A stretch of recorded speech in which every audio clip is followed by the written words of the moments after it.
My name is Skylar Anderson. I am a family law attorney here at Holloway and Hulling. I have been practicing for about 2 years now.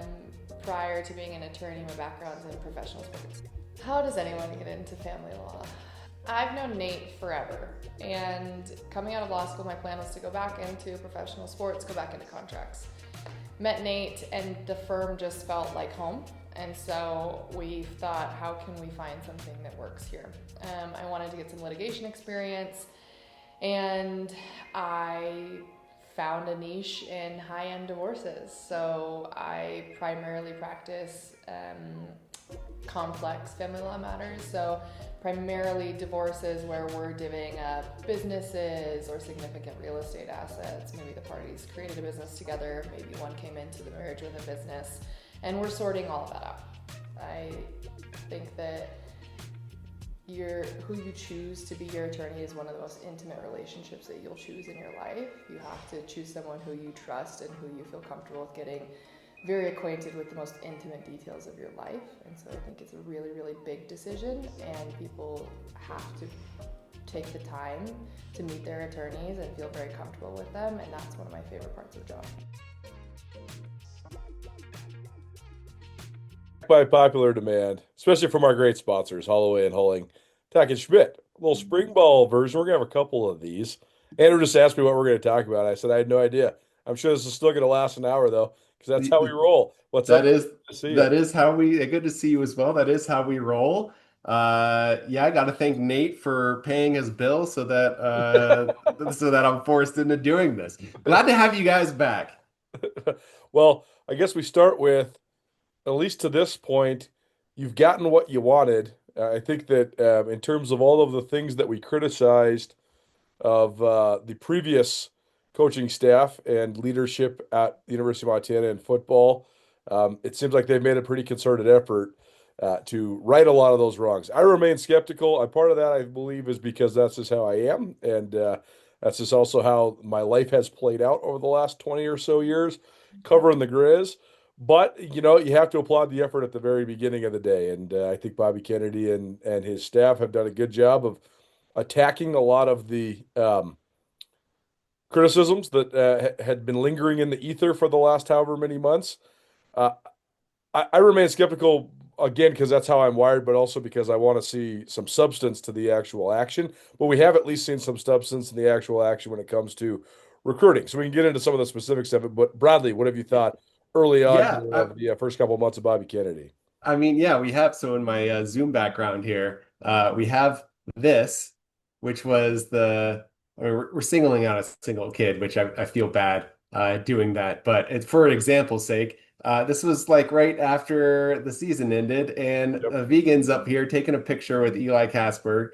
This led to me putting this tweet out. Like, is the reserve traffic that bad where you can't drive over and offer the kid in your backyard? And this was when Bobby was still the coach. That tweet apparently caused a little bit of a ruckus and caused maybe a little confrontation. And then Bobby left 2 weeks later. We get Bobby Kennedy, Coach BK, and then we have this.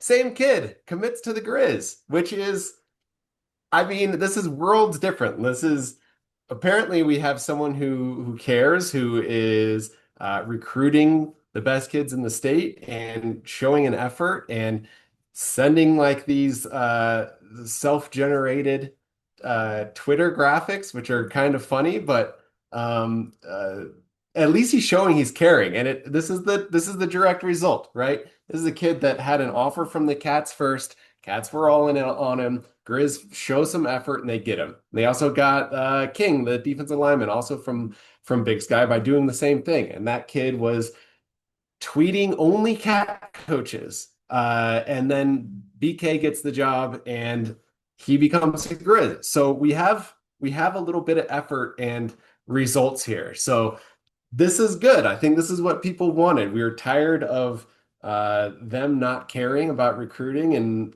saying if you're stupid not to come to Montana. Instead, we got a guy saying, hey, we want you to be part of our family. Like, we want you. And so look, these guys could turn out to be good. They could turn out to be bad. We don't know. You don't know until you get these guys on campus and they play. But getting the talent through the door is half the battle, right? And if you're not getting that talent through the door, you're in a lot worse position, which we were for the last 9 years. So at least we're here now. We're here, which is good. Reason to celebrate. Well, and the way that it's all played out, I mean, there's so many things we can get into, but like the way that Montana recruiting used to work, I mean, you were a part of this with the Griz.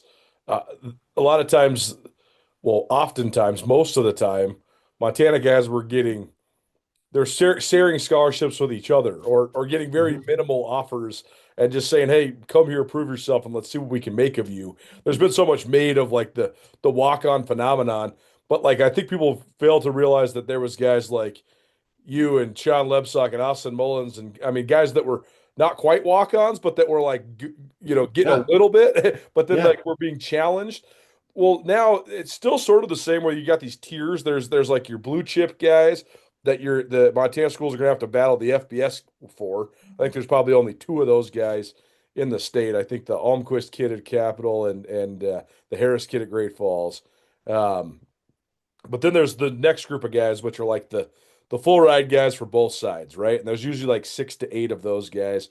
And then there's the next group that are going to be like partial scholarship guys, and a lot of times those guys are going to lean one way or the other, right? Like, where did my dad go? Where did my uncle go? Where did I grow up? Whatever. But these 2 guys, Eli Kasberg and Quincy King, I think it is it's a good recruiting win for the Griz because these are full ride guys from both schools. So you're winning a recruiting battle. Outside of where the Griz were recruiting or where they weren't recruiting, I think that was the part that was so frustrating, at least to me, is they were like almost refusing to even get into recruiting battles. They were like waving the white flag. They were only beating Carroll and Northern for guys instead of Idaho and Montana State. Right. And we talked about this. Like the Cats just kind of had their pick of whoever they wanted. And it's like if they were on a guy, the Griz wouldn't even try. Like wouldn't even try. And I remember we've talked about before that like Vegan kind of mentioned that before. Like they didn't try in these recruiting battles. So we're here now. Like they're trying and we're getting some wins. And what we do know for both of those kids is that the Cats wanted both of them. They offered both of them and they were up here taking pictures with both of them and the Griz got them. Now, again, they could turn out to not be good players. We have no idea. Again, the 5-star, 4-star, whatever, 3-star, that all of that goes out the window once you actually have to get on the field and compete against people. Like that's just projections. So will they be good? I hope so. But this is a good start. And if I was texting with some of the people in the athletic department, I was kind of wondering like what happens if BK sweeps these Montana kids? Wait, what? And regardless of what happens in the regular season once they play, what if he gets all of these kids? Right. Do you just extend him regardless? To which I think there might be some of that. Like that could happen because it shows that he's trying and he's connecting. It was like all of these problems that we had with Bobby Hauck, he has put his whole effort into. And so if he gets these kids, maybe they sign him right away. I don't know. We'll see, but that's a possibility. It seems like people are really drawn to him and really love him and want to play for him.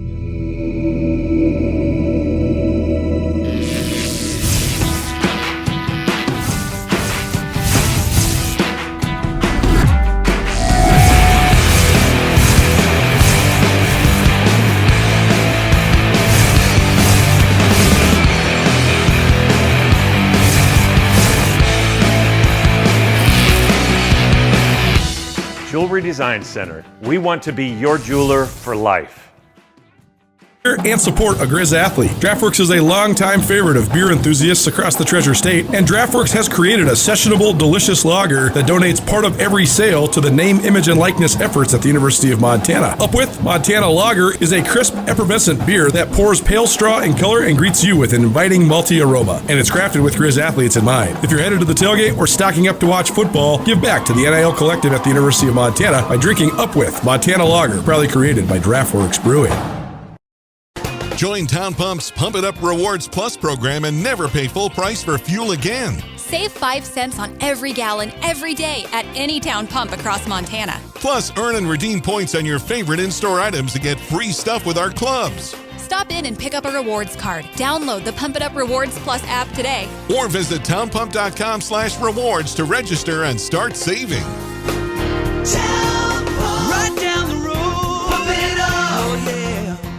Yeah, I mean, in our group text, a couple of guys got mad at me because I was talking about how I was hesitant to feel great for these kids just because I wonder what the instability looks like, right?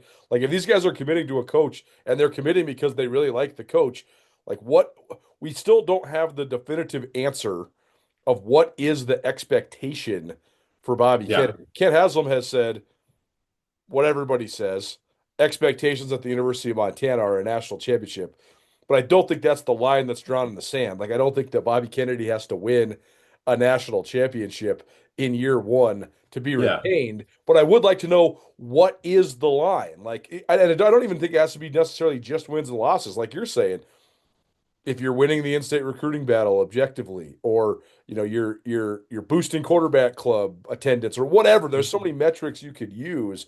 That's what I'm wondering though, is like what is the metric? And if they get a whole bunch of momentum in state, but then they decide to move on and have a national search, do they lose that? And I mean that's the other thing. Yeah. These guys are committed.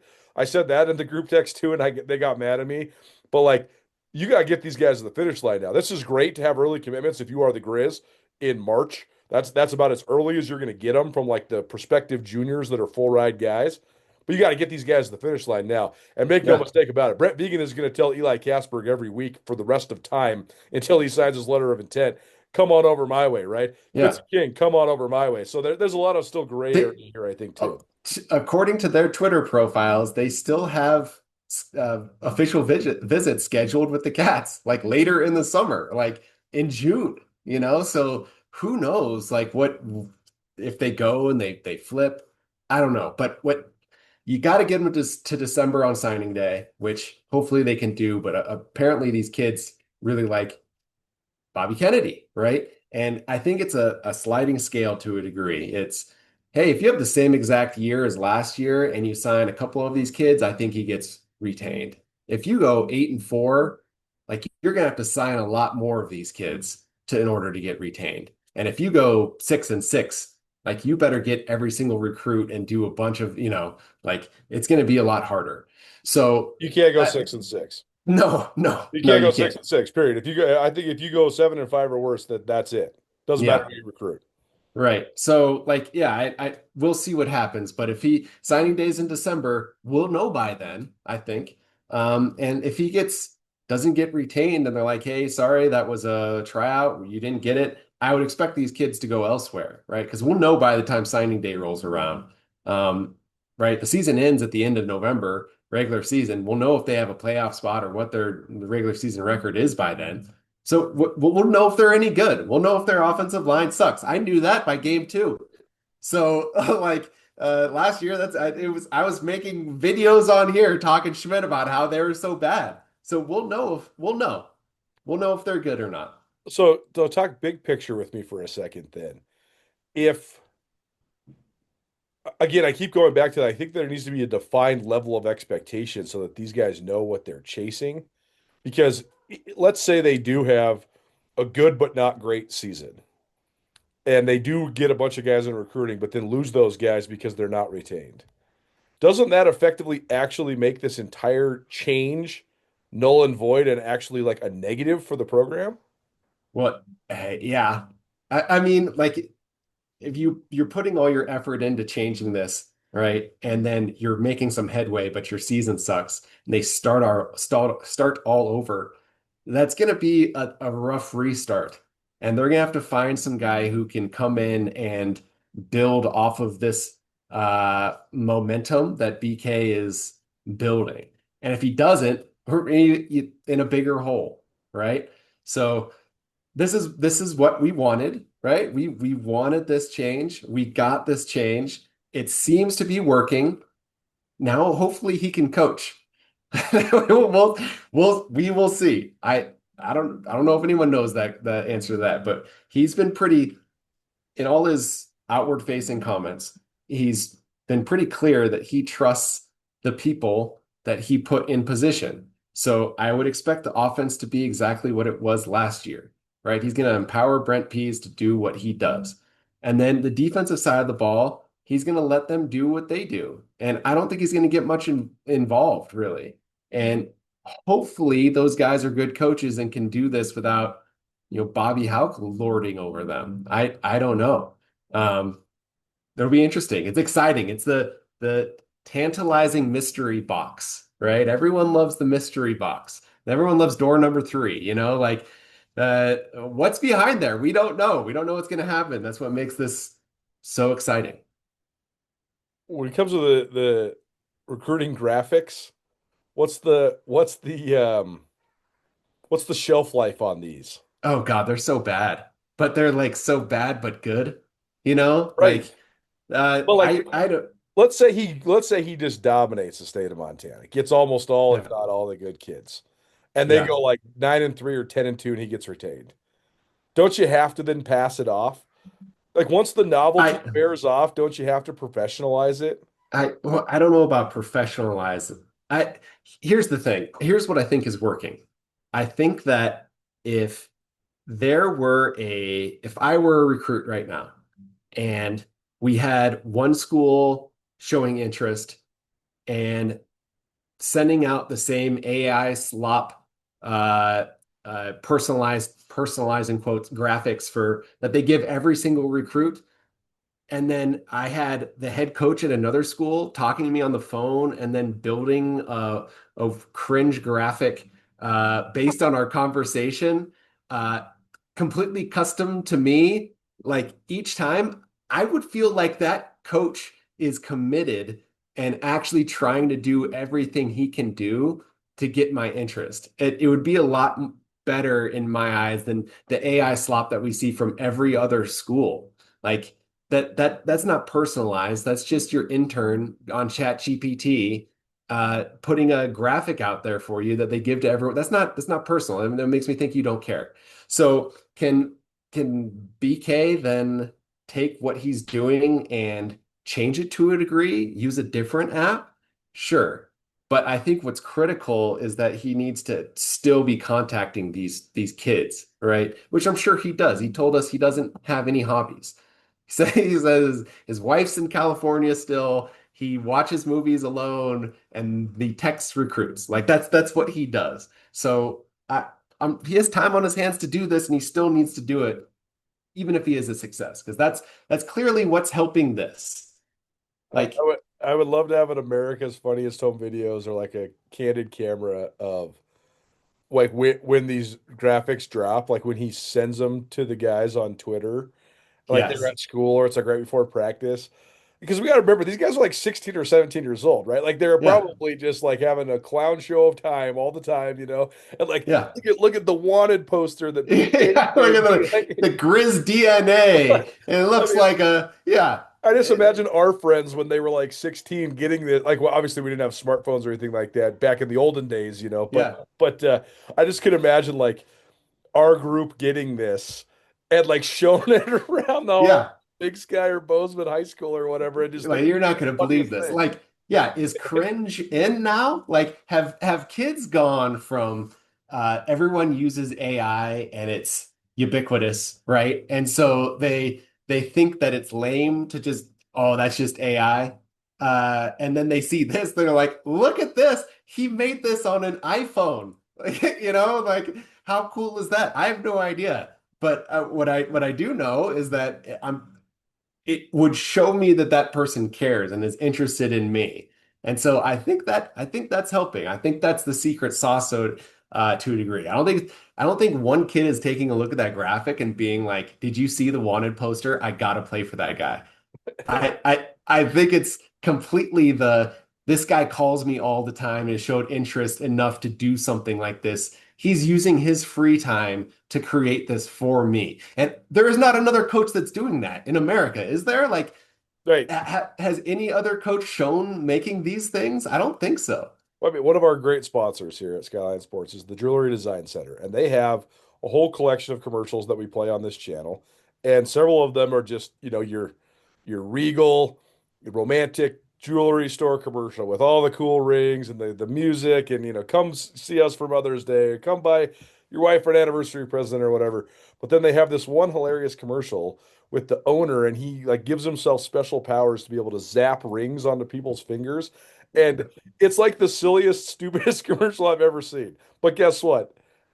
Everybody remembers it, right? It's the same thing as this, right? It's like the town pump radio jingle, or any other radio jingle. Are you gonna like turn that on and jam out to it in your car? No, you're not. But when you hear it in your car, it's stuck in your head for the next hour, and that's why it works. It's the same. I've thought this a lot about BK. Like he sort of has like a radio jingle style in his recruiting methods. Right. Yeah.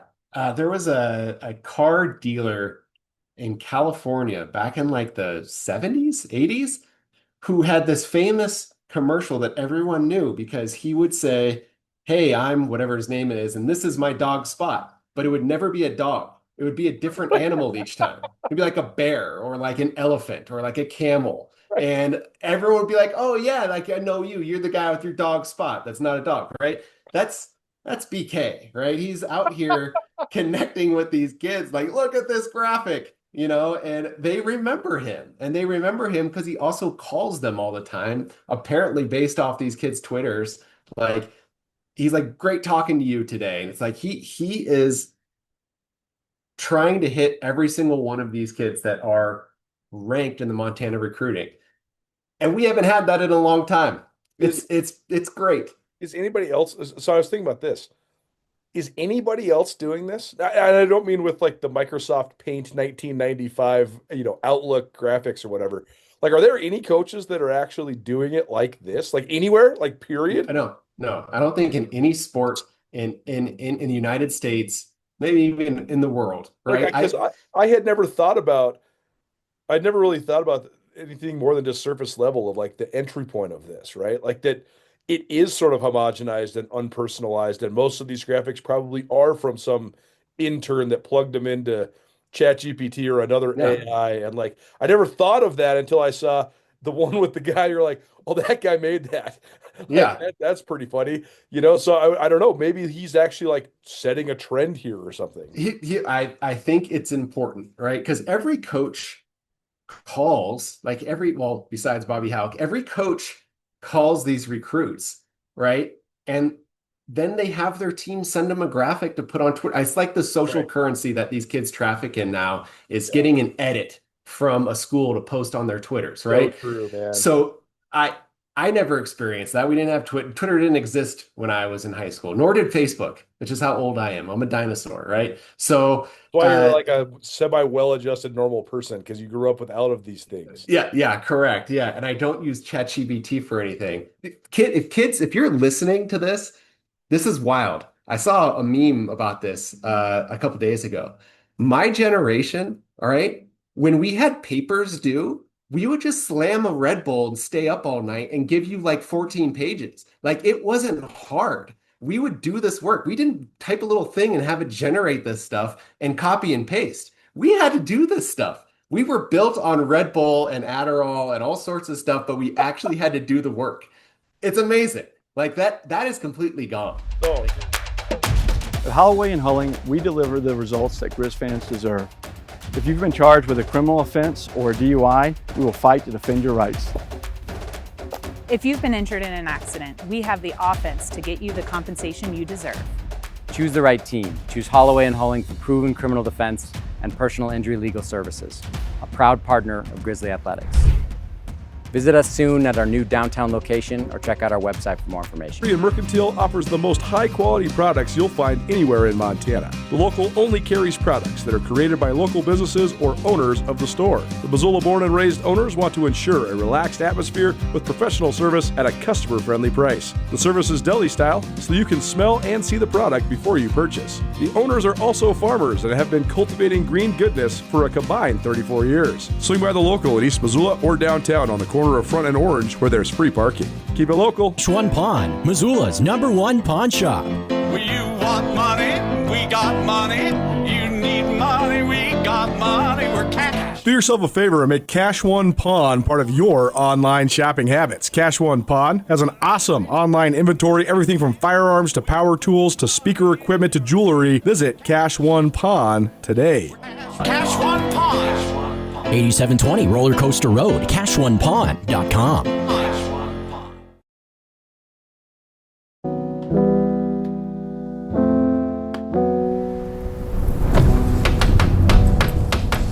Hello, my name is Kelly Ayat, quarterback at the University of Montana. In the off-season, it's important to do everything you can to prepare for the season. In high school, that means funding your program. In my experience, Vertical Raise is the ultimate online fundraiser platform. Now broaden your reach of your fundraiser and bring in more money than other platforms. And there are no sneaky or hidden fees like other companies. If you're trying to raise money for your program, reach out to Vertical Raise today. I listened to this most depressing podcast the other day. They polled like the vast majority of freshmen and sophomores at all the Ivy League schools right now about their reading habits. And they came up with the statistic that only 9% of kids that are at Ivy League schools read books. What? Yeah. How, I mean, that is like the sign of the apocalypse. I mean, my mom would flip. Yeah.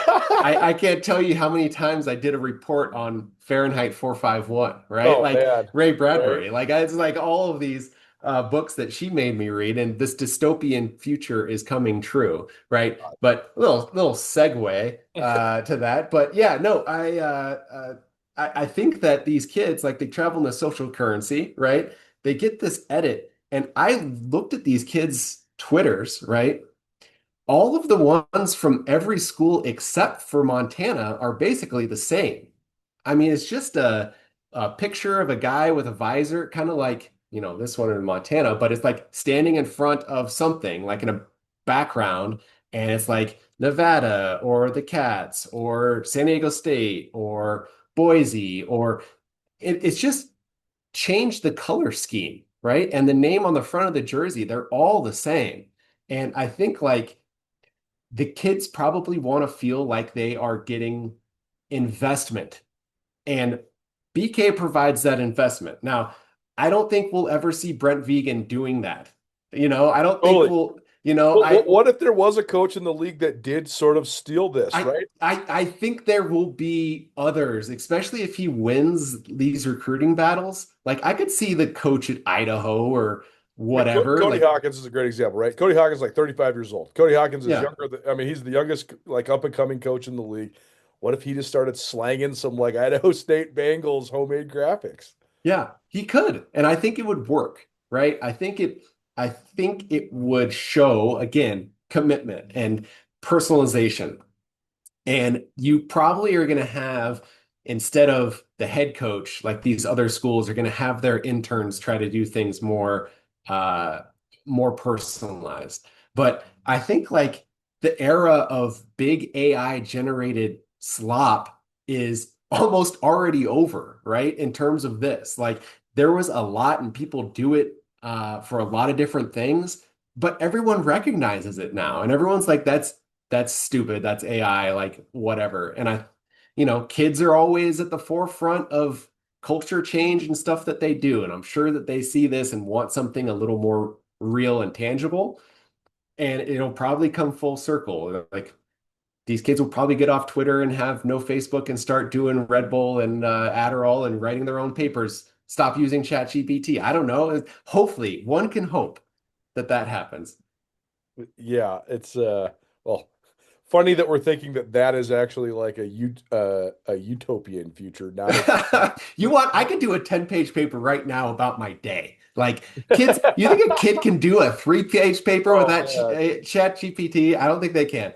Oh, it's so funny. Yeah. Like our good buddy Ryan Bagley, he always just asks me about my writing, and he's like, because I tell him word count, because that's what journalists are trained in, right? Like, word count. You get baptized in the word count, whether you're working at a newspaper, like, you're writing for your mom. Like, I used to write stories for your mom, and she'd have a strict word count. I always tell Bagley, like, I got to write like 2,000 words tonight or whatever. He's like, well, how many pages is that, bro? And I'd be like, it's like 8 to 10 pages. And he'd be like, you could write 10 pages in one night? And I'm like, yeah, bro. Like, what do you mean? I've been writing a 10-page paper every day for like 20 years now. Yeah. Like, this is what my life is. So yeah, not that hard. Like that. I'm not trying to like shit on an earlier generation here, but guys, like get it together. Like a 10-page paper is not hard. It's not that hard. Talkin Schmidt, probably presented by Holloway and Hulling, Holloway and Hulling. Experts when it comes to personal injury, criminal defense, or family law. Their new family law chapter of their firm is doing great work. Sat down with a couple of their attorneys last week. We'll have some of that content for you here coming up. But if you want to get a hold of them, you can always find them online, montanalawyers.net. Okay, so what else about all of this has impressed you? What maybe are you still skeptical or worried about? Yeah, I think that I will forever be worried about the offense and defensive line for Montana, because that is something that you have to invest in early and often. And I'm not sure if they have the dudes or not. I've been just trying to hammer Brent Wahlberg to go to practice to give me practice reports. Specifically about the O-line and D-line, because we have the skill guys on offense, and we seem to have decent guys at linebacker and in the secondary. But like we learned last year, you live and die by your offense and defensive lines. So the Griz are replacing a bunch of guys on both sides. And I think there's 5 new starters on the offensive line. And we'll see if those kids can play. They're all kind of younger. They keep getting mentioned in these QB club emails about they're impressed with them. But, I mean, they need to be better than last year, because last year their best offensive lineman was a tight end. So we'll see what happens. Yeah, there's a couple things that I've just been totally baffled by. Like, on one hand, we're giving Bobby Kennedy credit for recruiting, not just in state, but in city, which you have to do, and Montana was not doing at a high enough level for the last couple of years. On the other hand, it's absolutely asinine that we even have to talk about that. Like, if there's kids at Big Sky and Sentinel, that should be like the entry point to your job. Like, this is the thing that every coach that coaches for the Griz should do. Just like the coaches in Montana State, they should never let a Bozeman High or a Gallatin High or a Belgrade kid go anywhere but Montana State, right? If that guy can play, right, they should stay home. So this is the baseline. This is like the bare minimum you can do. The other part that is so baffling to me, though, is that at the FCS level, when it comes to, especially on the offensive line, there's a pretty tried and true formula for how you get good players and how you get guys to become good, as well as how you get units to become good. And that is, you build them up in the weight room. And once they have the mass and the strength, then you say, we're throwing you in the deep end. Let's see what you got. And you let them play. And I've seen this movie a million times with North Dakota State, South Dakota State, Montana State, where they throw in these redshirt freshmen or redshirt sophomore left tackles or right tackles, and that guy gets his ass kicked for a month, and then he becomes fine for a month, and then he becomes good for a month, and then by the time you're into the 4th month, he's great, and then by the time you're into the 2nd year, he's all conference, and by the time you're into your 3rd and 4th year, the guy's an All-American. And we've seen this over and over and over again. The Griz only did that under Houck 1.0 with Brandon Casey. That was about it. I guess Liam Brown was a guy that became like a pretty solid. You mean 2.0? Yeah, and in 2.0, Brandon Casey and Liam Brown are like the guys that were like, they sort of did that. Those guys got into the lineup when they were Casey when he was a redshirt freshman, and Brown when he was a redshirt sophomore. And they both those guys were like 30+ game starters. But they were so hesitant and went away from it. And that's what I'm so interested in is they have like 6 or 7 guys on their roster that were actually like pretty highly regarded recruits coming out of high school. And now those guys are all redshirt sophomores or redshirt juniors. And you look at I mean, I haven't been to practice, haven't seen these guys in person, but like you look at the size and the weight, you just think like a guy like Lucas Freitas, who's 6'5", 318 pounds. And he's going into his redshirt junior year. Like, that guy has to be ready to play. And if it's not, you messed up somewhere bad that time, right? It's either you messed up in your evaluation of these kids off the bat, or you messed up in your in developing them into talent that can play. One of the two has to be true. So I don't know. I mean, that again, like you're saying, this is a multi-year process to get your lines to be good. It's hard to get, we've seen it with us trying to get transfers in that play who just aren't that good. And if they were good, they wouldn't be at Montana, right? If they were good at some group of or Power Four school, they wouldn't be at Montana, right? They would be going to the NFL, but they're drop downs, and then they come in for like 1 year, and we kind of know what they are. You kind of got to build these guys up over years, and I don't know if these guys are going to be good or not. We're about to find out from what I was looking at, the Twitter posts that they put out. It looks like there's a lot of redshirt freshmen and redshirt sophomores that are going to play. So we'll see if those guys were developed at all. I mean, this year, I think you're kind of running a real hard uphill battle against your rival who brings back like everyone, and who has great lines. Yes. So it's going to be hard, but if they can play, they have the offense to keep up. We won't know because Bobby Hauck did not do that a year ago or 2 years ago and didn't put the investment in. So, maybe a losing battle for BK. We don't know until they start playing. And honestly, we're not going to know in the first month of the season. We'll probably know by early November if they can play, if they've gelled or not. I was saying this on my ESPN radio show yesterday. Montana State only loses 9 seniors, but 4 of those guys are defensive linemen. Like there are 4 guys across the D line were seniors, and 2 of them were captains, 2 of them were first team all conference guys. But there doesn't seem to be that much consternation or worry they're going to be able to reload because the formula for reloading on the lines is so defined because they've talked about it openly and they've executed it openly for years now. And that's the part where I think the Griz need to get to is they need to get to the point where it's okay if you lose 2, 3, 4 offensive linemen because you have some good dudes waiting in the wings. Like you've recruited well. Those guys have waited their turn. Like this is the NDSU model. It never mattered at all if NDSU had 2 guys drafted off their offensive line.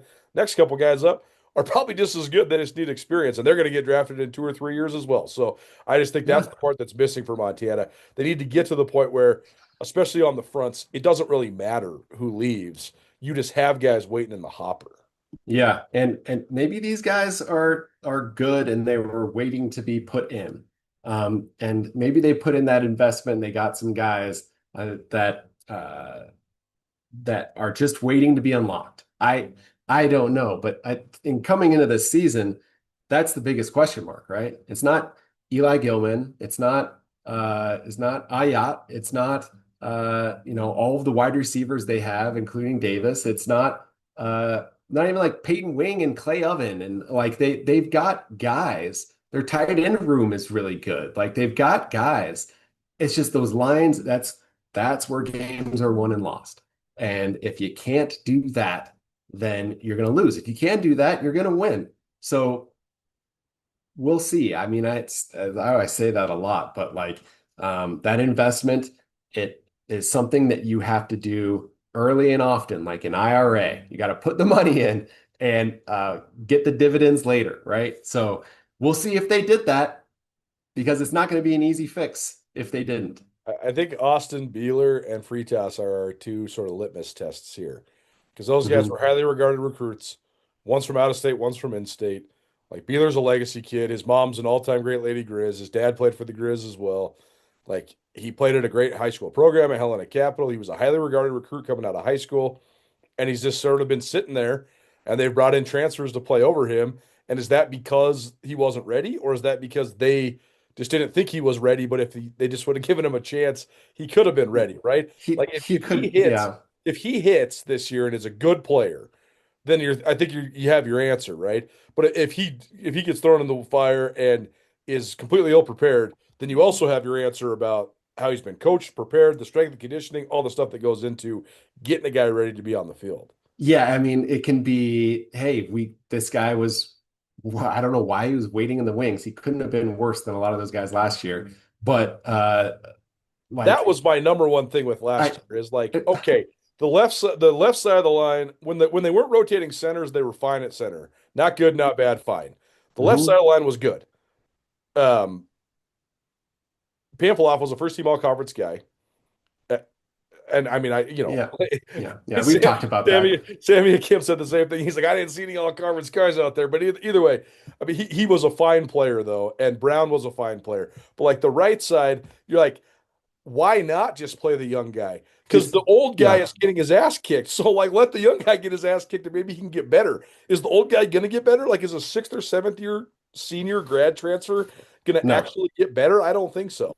No, they're not. And if they're getting beat like a drum on the first day of camp, it should have been right then. They'd been like, all right, redshirt sophomore, you got to learn to play. And we're going to put you in, and you're going to play against all of these teams in September to see if you can get ready. Because we have to build for the future here. Like, if you start playing that kid in September of last year, you have your answer for this year. Right? Instead of playing the guy who's going to be gone in December, and you have to start all over. Man, it drives me wild. I remember when this would have been 2011, the Cats had just won their 2nd straight Big Sky championship, and they graduated Conrad Burbank, who was their left tackle, and he was an All-American his senior year.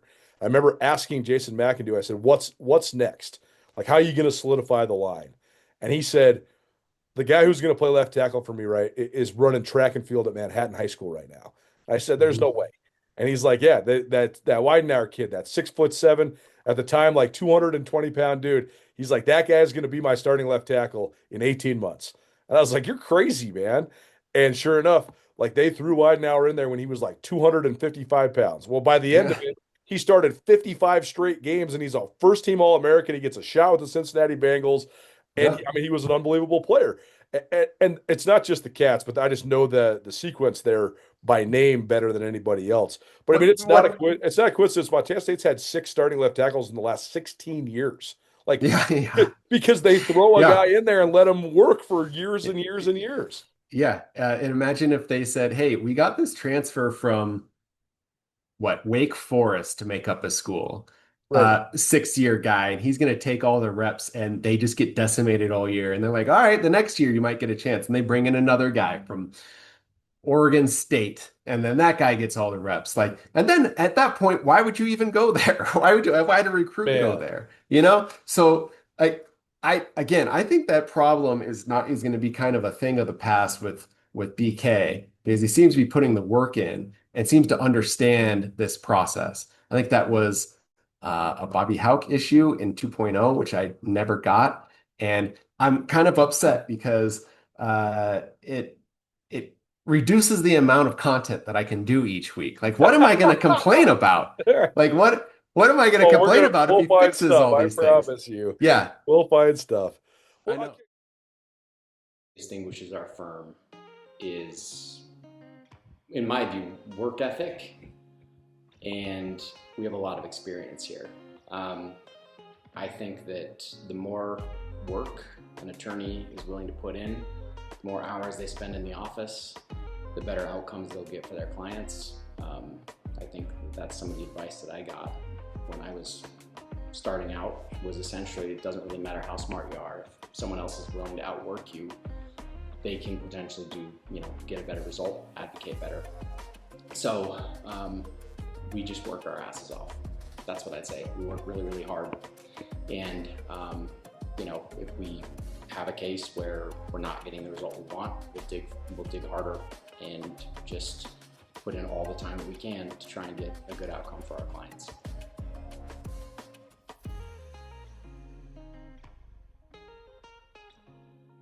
Sarah, what up, E? What's going on? Man, those are some nice medals. Yeah, man, these are hard to come by. Yeah, well, I've got 2 of them. Well, that's nothing like going to March Madness, though. We did go to a national championship. Okay, guys, whatever. Let's just get on the Montana party bus and head over to Press Box for lunch. Yeah. Nuanez now and Skyline Sports, covering Montana athletics and the Big Sky Conference better than anybody. The Montana Party Bus and the Press Box are also proud supporters of Montana athletes. Hey, cheers to you guys, man. Cheers to Montana. Cheers to chasing more championships. Well, okay, that's the next thing I wanted to get into here. Talkin Schmidt, probably presented by Holloway and Hulling. The twofold. One, I was with a couple of your former teammates in Boise for the Big Sky tournament. They just they live there now. Dustin DeLuey and Colin Dow. And we were reminiscing about like old school. My brother was telling stories about when he was on the practice squad and having to go against like Dan Bowden and Greg Hardy and Dan Moore and like these guys that, I mean, wore him out, but made him a better player, right? And Louis was talking about that same thing, like going to battle every practice with Levi Horn or Brent Russell, Corey Proctor, or right, yeah. And how DeLuey was like, well, yeah, that's how I got my confidence. Like I knew if I could win one time in a week against those guys, when we play Idaho State, I'm getting 2 sacks because like those guys aren't as good as our guys. And not only that, like they had a fierce rivalry with all the other players trying to get reps. Like, DeLuey, who looked like, we call him Nitro because he looked like Nitro from American Gladiators, just like a spitting image. He was in a battle with like Lance Spencer and Mike Murphy and Corey Bierman and like all these guys trying to get reps. Campbell. I mean, they had like a million DMs. Yeah, trying to get reps, right? And so if you can win against those offensive tackles and show in practice that you can play, like, then the games are going to be easy. You just gotta go and get your numbers when you get a chance. That's the other part that's so perplexing about what Bobby went away from. Because I remember talking to Mike Person about this, who was a former Montana State offensive lineman who then played in the NFL for 9 years. And he was like, man, I remember playing the Griz, and it was like a complete fever dream because there would just be another new 6'4", kind of skinny, 235-pound guy out there ready to wear you out. And you're like, what happened to 42? Well, why is it 57? There's another one? There's another one. There's another one. There's another one. He's fresh. How many guys do they have? How many can they possibly have? All of them. At the time, we had all of them because we recruited like 10 of them, man. Yeah, because we recruited all of them. Man. They all came, which again might be the. But they would give guys shots too, though. That's the part that's crazy, right? There was multiple guys. Like I don't know if Lance Spencer ever even started, and he probably had 25. That's true. And he had probably had 25 sacks in his career, right? I mean, a guy like Seb Campbell, he was just like a spot guy. George Mercer, like got to start a little bit towards the end of his senior year, but like he had all sorts of big, memorable plays, being a guy that got like 20 plays a game, because that's what you did. It was like your turn, go get them, go get the quarterback. It's so confusing that they went away from that formula. Yeah, maybe it doesn't work anymore, though. I don't know. Maybe football has evolved away from that.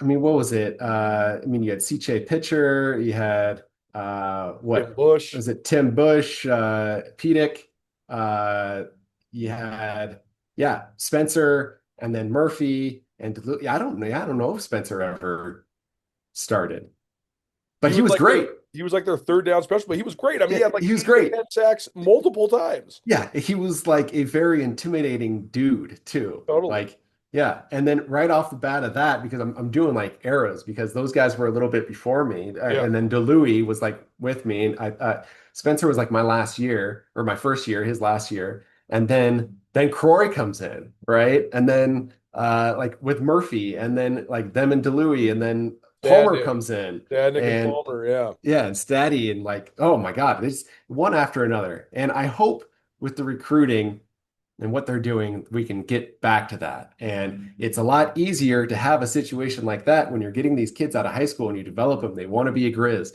instead of just bringing in a transfer to try to fill a hole, and what we'll see. It actually got me thinking, Colter. I was going to do this maybe a little bit later, but hold on. Schmidt Storm.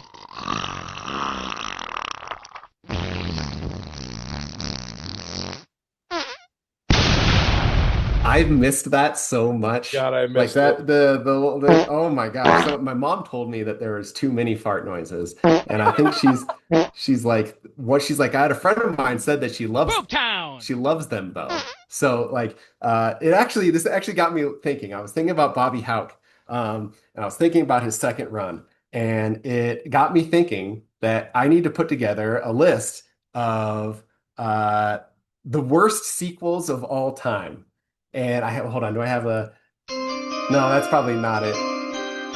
That's the draft sounder. I can wait. Yeah, there we go. The worst sequels of all time. I was like curating this list. I think we have some good ones. Some might be rapid fire, but I'll get into some other ones. Okay, so OLI. Remember what OLI means, Colter? No. It's outside looking in. Colter, That's come on. right. Yeah. All right. So OLI, Jaws: The Revenge. You ever seen Jaws 4? I have not seen any of the Jaws besides the original Jaws. Okay. All right. So I just want to. This might be a long pod or episode because I have to explain these things.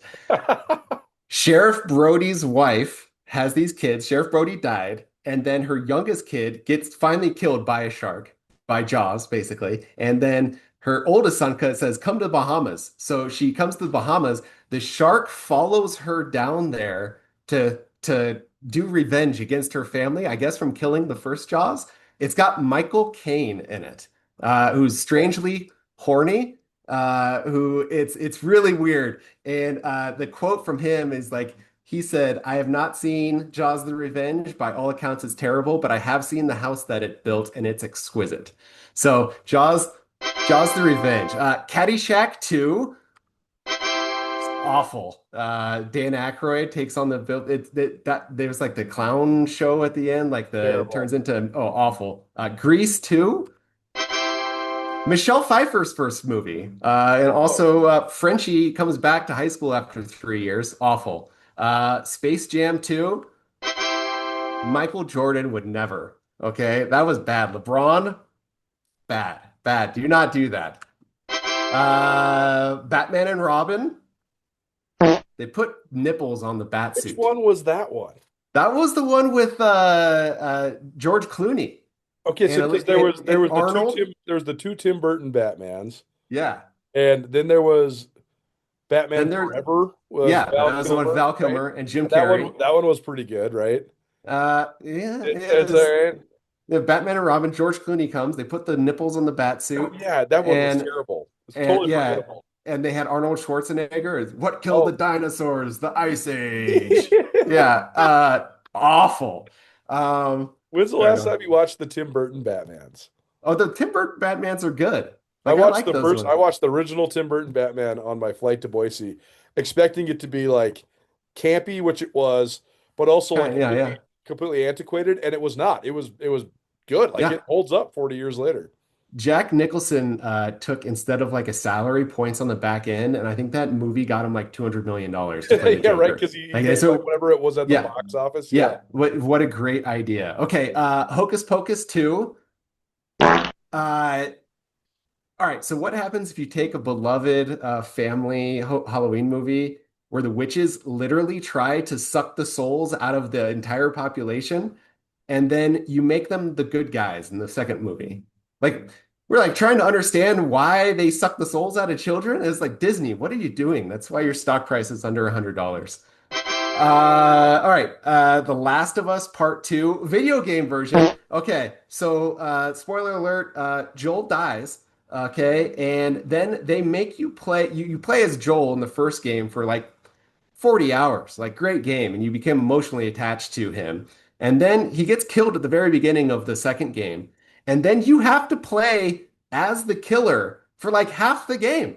It's like they're forcing you to be the killer. It's awful. Awful. It's like if after another spoiler alert, after Joffrey cut the head off of Ned Stark, if you then had to play as Joffrey for like half a season, it's just completely asinine, stupid game. Awful. Wonder Woman 1984, Gal Gadot, ooh, awful. And then Van Wilder, The Rise of Taj. You want to know something about that one? Like Taj was the sidekick of Ryan Reynolds. Ryan Reynolds gets launched into superstardom. Taj is played by Kal Penn. His real name in that, or his name in that movie, is Taj Mahal. He's Indian. Okay, first bad sign. His last name is Badalandabad. Okay, that means giant dick. Okay. So they gave him his own movie, Taj Mahal Badalandabad. Awful. And then final outside looking in, Griz Fan Radio. I mean, pay Kyle, guys. Pay Griz. This is why it's not as good. You guys need to pay them. Whoever is in charge of paying those guys. Okay. All right. So more coming on that soon. I'm going to throw myself in the middle of the contract negotiation. Oh, hell yeah. Let's do it. Here. Bring them over here. All right. So number 5, Trump's second term. I mean, I don't want to get political here, and I don't want to bring race into this, but this is pretty black and white. The by all objective measures, not good. You know, price is up, gas is up. We got a war, another war going on. You had to fire your secretary because she spent $500 million doing ads of her riding on a horse. Like, unbelievable. That it could. The reason it is 5, it could get better. I mean, it could get better. I don't know. I'm skeptical of any politician, but by all accounts, not good. Number 4, The Return to Oz. All right, I don't know if you ever seen this one, Colter. No. Dorothy goes back to Oz in a second movie, okay? And she has a friend, a whole new cast. Toto's not there. Instead of there's a talking chicken. There's a there's a little guy named Tick Tock who's like a little robot, like animatronic type thing that walks around. There's these things called wheelers, these guys that have wheels for feet that are super scary. There's a moose that gets turned to life. There's a lady that cuts off heads and like has like different heads.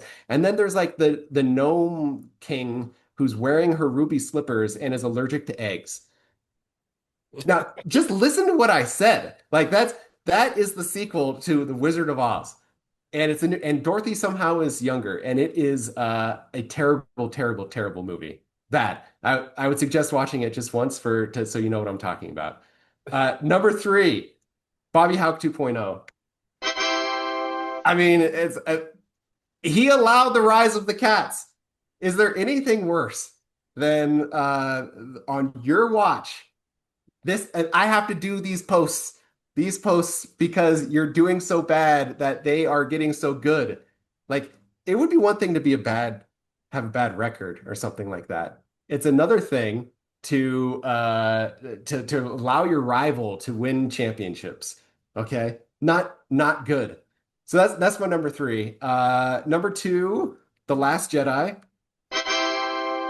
I'm a Star Wars fan, and can I just say that Luke Skywalker is supposed to be like the quintessential hero. Like, he's supposed to be Atticus Finch. He's supposed to be everything that is right in the universe. And Rian Johnson turned him into some guy who does not give a shit, like a drunk in the woods.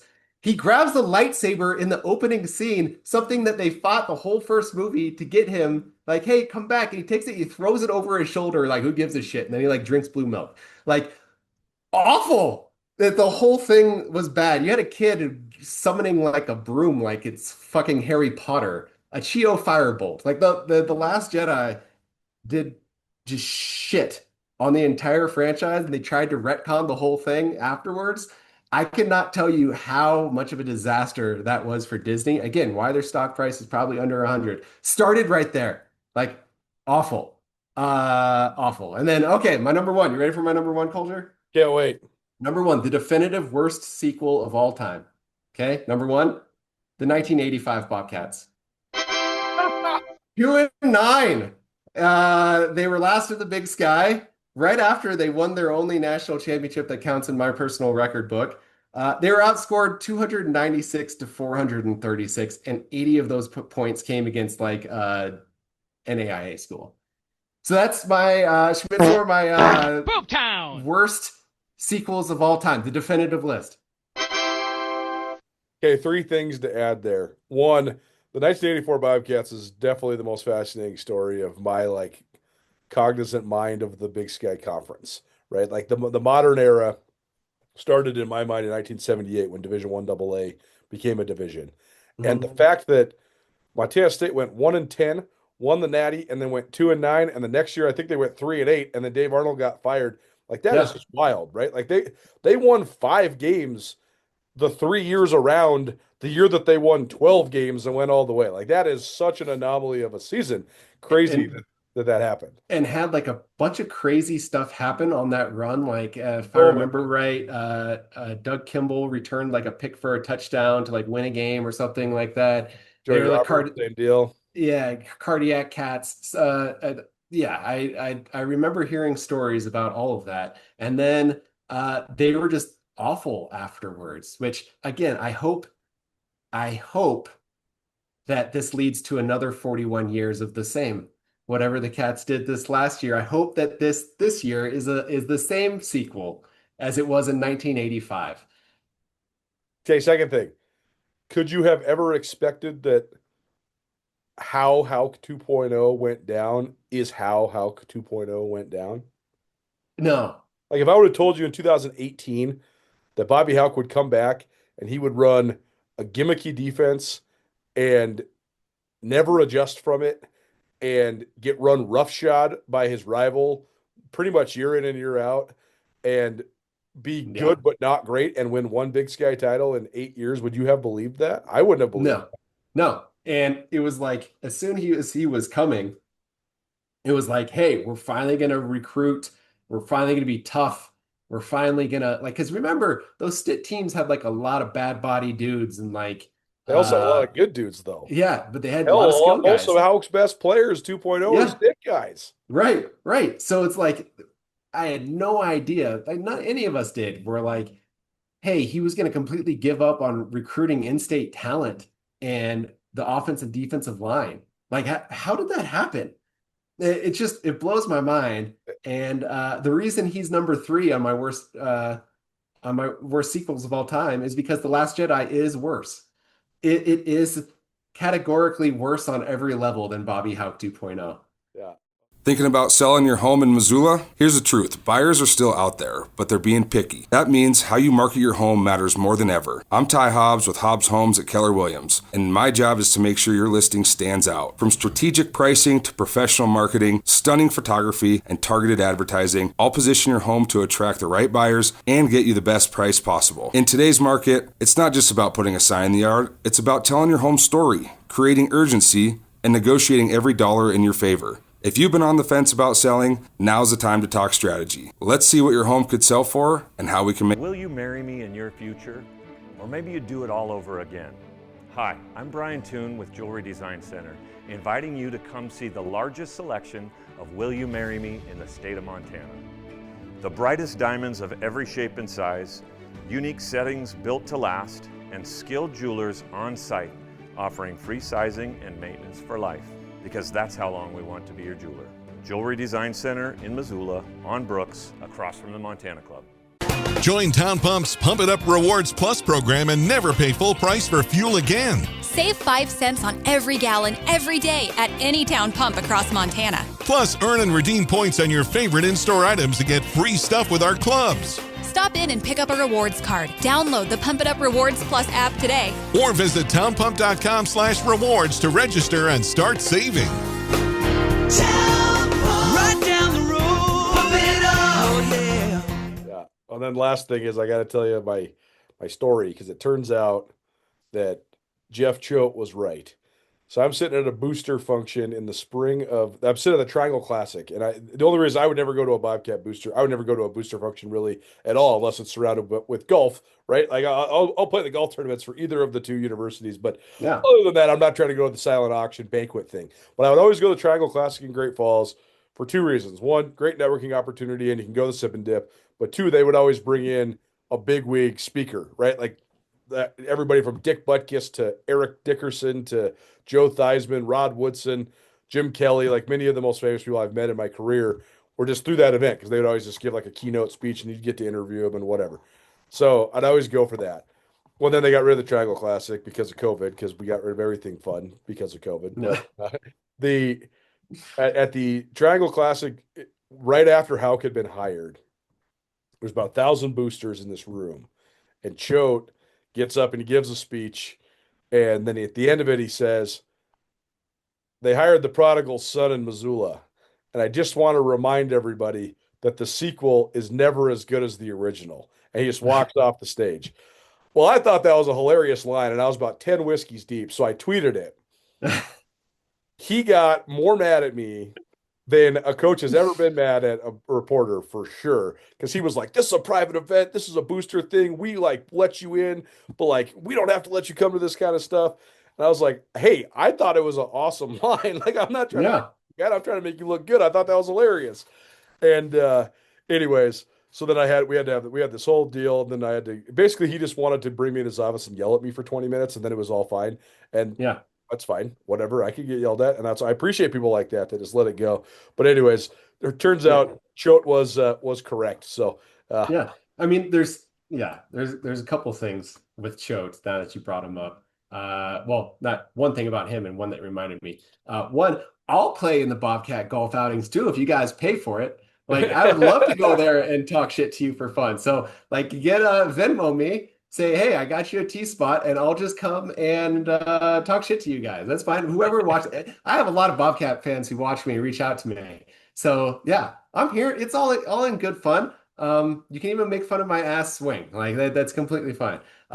Two, that you brought up Choate, there's a real possibility, I said this on Twitter, that the Cats go to Nevada and win by 50 and they get Choate fired. What's the opening line on that, you think? Oh, Cats got to be favored. Well, they'll 14. definitely be favored. How much? 14. Yeah. Nevada is so bad. Even more, man. You think it's like 17 or 21? They were favored by 11.5 when they went to New Mexico a couple of years ago. And they're going to be better this year than that. And Nevada's way worse than New Mexico. Way worse. Yeah. It might be 21. I would say I'd put it at 16.5 is what it's Oh my God. Yeah, they're going to win. They're going to cover too. Nevada, again, did not have a quarterback. Sound familiar for Choate fans? Did not have a quarterback at Nevada.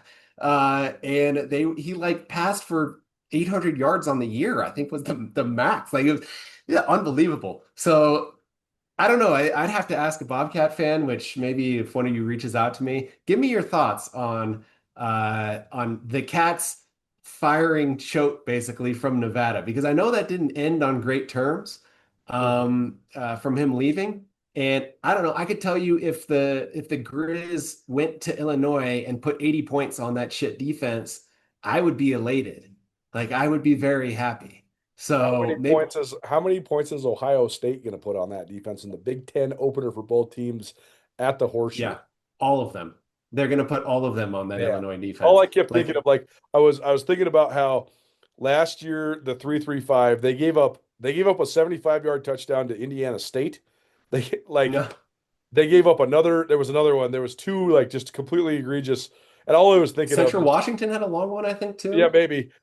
All I was thinking of is that if guys from like basically borderline Division II and or real Division II schools are beating this defense man to man over the top, like at least once a game, what are you going to do with Jeremiah Smith?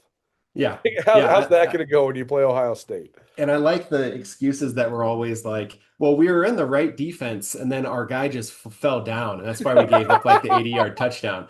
What do you think Jeremiah Smith is going to do to you? Like, you guys are going to get torched. And they can play Oregon. How is it that you have guys that fall down all the time? Yeah. Why is that a thing? How many touchdowns did they give up over the last 2 years where a guy fell down? 6, 7? Yeah. Yes. I guess we just have klutzes in the secondary at maybe Montana. Maybe if they weren't like post safeties running backwards with a guy running at them full speed up the seat, no help over the top, they wouldn't tangle their feet and fall down. I don't know. Yeah. Maybe if you played some sort of defense that was a bit preventative instead of a home run ball liability all the time. I'm excited for that because I know they play Oregon after that, and then on top of that, they get to play Iowa, who is just going to run the ball down their throat. So it's going to be a fun season. I'm just I'm upset that the Griz can't do it to them. Okay, last thing. Is there a scenario in which Bobby Hauck gets the last laugh? And if that is the case, what does it look like? No. Like, what if Illinois' defense is lights out and the Griz go like 3-9? I mean, that could be another like get me in a trouble situation dunk tank thing. If that happens, that they go 11-0, like, yeah, I guess I got to do something like that, and the Griz go 3-9. That's not going to happen. I pray, but no, I think what from what I was told is Brett Bielema started getting fascinated by this defense because he played in a bowl game against Mississippi State, who was running it, and they held him to like 200 yards or something. And so he's like, oh, this is very interesting from an offensive line type guy. And then gets talking to Hauck, and Hauck's like, yeah, I'll bring it over there, whatever. I think there's some problems with that thought process. One of them is that you're playing in a bowl game. And I would take bowl game results that are not in the playoff with a grain of salt, because not everyone's playing. There's opt-outs, there's weather, there's whatever. You're playing in front of 1,000 people at the Myrtle Beach Bowl. Like I wouldn't base my opinion off on the defense on that. And then two, he probably took a look at Bobby and said, wow, they put up all of these numbers, right? They put up these great defensive numbers against all of these teams. Yeah, those teams are Northern Colorado and Idaho State and Portland State and Eastern Washington lit you up. Like they're against bad teams. So like, what did they do against the good teams? I gave you guys all the stats a few episodes ago. You can like put a link in the drop down to that. Like they ran over and gave up like 7 yards of rush. And now you have to bring that defense, learn it in a year, and bring it to Ohio State and Iowa and Oregon. And I don't think a last laugh is possible. But again, I've been wrong before. I wonder what he would revel in the most.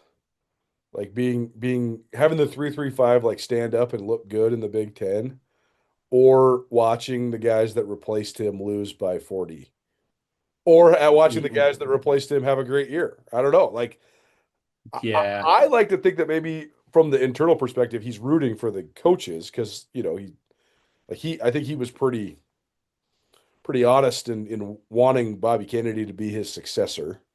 Yeah. I don't know if him and Brent Pease are best buddies, but I think that they probably respect each other. I mean, they've worked alongside each other on and off for 40 years, so I think he probably wants him to do well.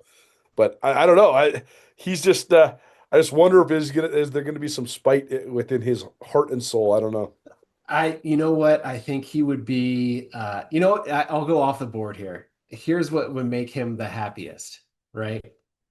Defense and football aside, if Montana hires a new president and that president comes in and clears house in the athletic department, I think that would make Bobby really happy. Well, for a few people, right? Clearing house. Because I think that whole situation was a little bit more contentious than we were all led to believe. Real last thing, why do you think they made it like that? Like, what if it was contentious? Why do you think that they like brushed that under the rug? I think you just at a certain point you want to move on. It's like breaking up in a relationship. Like everybody was getting what they wanted, so they just decided to just like make up a timeline for how it all went down and then move on. We can do another pod on just that. I could do a 20-page paper right now, calling it back without a Red Bull, on the timeline and how everything that we were told was kind of wrong. Loose, right? It was loose with the facts. The retirement, I could go into depth on that, but what I think they wanted at the end, they're like, hey, you're gone. Let's just call it what it is and move on. Kind of like in a relationship. Let me just get my things and leave. Right. Let's not belabor the point. Right. But I think that, as you can tell by the retirement and then the subsequent, that wasn't really a retirement, we're owed a buyout, basically, type thing. I don't think they were quite on the same page. And I think part of that is Bobby's personality. And I think it was the athletic department trying to get him to do things that he didn't want to do. And then I think at the end of the day, he was like, basically, fuck you guys, I'm out of here. So yeah, I'd rather work for someone else than have to deal with you guys and all the administrative bullshit. And I think it was just a bit too much at the end. So yeah, but I'm happy. I mean, look at what we got in return, Colter. We've got this, which this is, again, the hope, the mystery box, hope springs eternal in Griz Nation. And again, you guys are welcome. You guys are welcome for me, for causing this. Thank God for me, as always, that I am here to do the change and bring about change to Griz Nation that you guys so deserve and want me to do. I am here for you guys, and I will make the stuff like this happen. I'm not going to recruit, but I will Twitter troll our way into success, one way or another. Thank God for me. And again, you're welcome. Well, and lucky for all of you guys, we'll be back with another one of these next week. Holloway and Holding is making him do it. So we'll see you then. Thanks for being here. And Masters preview. We'll do it. We'll yes, get it all Masters preview. We got to do that on the radio too. Talkin Schmidt, Holloway and Holding. We'll see you next week. What is a jewelry design center? JDC is a family-owned business with deep roots in Montana. Why Montana? Because this community made us family, made us artisans, made us believe in love, made us hometown heroes. Because this community made us shine. Why Montana? Because Montana is home.